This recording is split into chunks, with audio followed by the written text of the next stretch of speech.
So let's go ahead and give this a name. I'm going to call it results, so we know exactly what we're talking about. So we've got this search form, we've got this keyword field, we're finding the match every time we press a key down, and we're displaying that in results. So we've named the elements of our page correctly, so we can sort of remember them a bit later on. So like I said, we've got this find match function that we need to create up here. So let's go ahead and open up a script tag and then go and close our script tag, and the type is obviously text / JavaScript because Ajax is JavaScript and XML. Okay, so now what we're going to go and do is create our function name, which we've called down here find match, so we can just start a new function. Oh, in the wrong place there. So we can start a new function called find match. It's not going to take any parameters because this function is unique to this field. So we don't need to take any parameters to say, you know, pop it somewhere, or like we did in the example where we created our Ajax code last time. We put two arguments into here to say what file to grab and also where to put the data. So we don't need to do that because we can do that just for the purpose of this search. But you're welcome to modify obviously the find match to suit your website's needs. Okay, so the first thing we need to do is check for a request. So we say if window.xml http request. So remember the case sensitivity of this. We've got capital XML and H and a capital R here. The code inside of here is going to be case sensitive, so be very, very, very careful, or your program may not run correctly. So we've got an if, and then we're going to have an else there. So this is just for different browser support, but in this case we say XML HTTP is equal to new XML HTTP request, and then we put our parentheses on here. Otherwise, XML HTTP is equal to a new ActiveX object. So ActiveX object, and we feed in one argument, which is Microsoft.xml HTTP in capitals. Okay, so we've done that.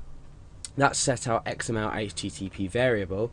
Now what we want to do is we want to check for the state, the ready state of our XML.http, because we're going to be submitting data through to this, so we need to check for that. So what we do is we say XML HTTP, and we say dot on ready state, and then what's happening is we're going to equal this to a function, and we're going to have no parameters in this, but the function is going to be inside of here. So when we are ready to do this, sorry, this is on ready state change, by the way. Just noticed that there.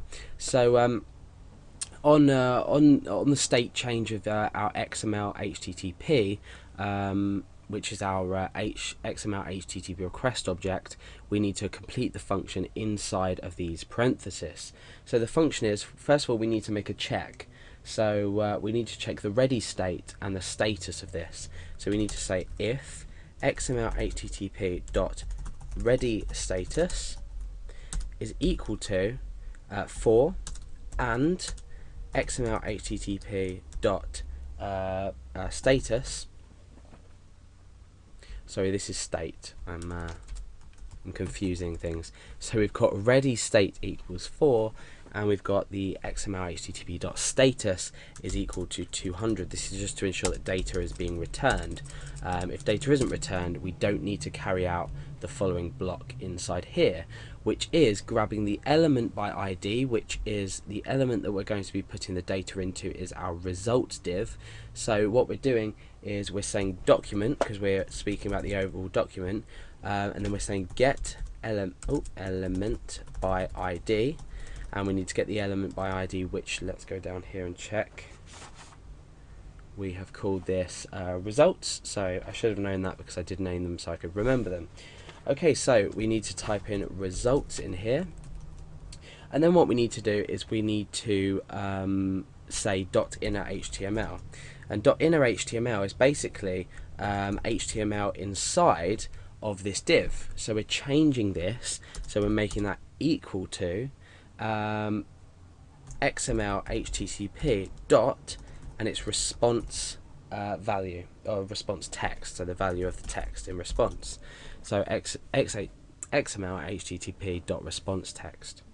Okay, so we're done with that for now. Now we need to come down and actually send this data. So we need to test it first because we don't know if our code just around here works at the moment. So the first thing we're going to do is XML HTTP, and then we're going to say dot open. And you'll remember this from the last tutorial, hopefully. We've got 3 parameters. The first one is the method, so we're using get, and we're going to be using this into this tutorial as well.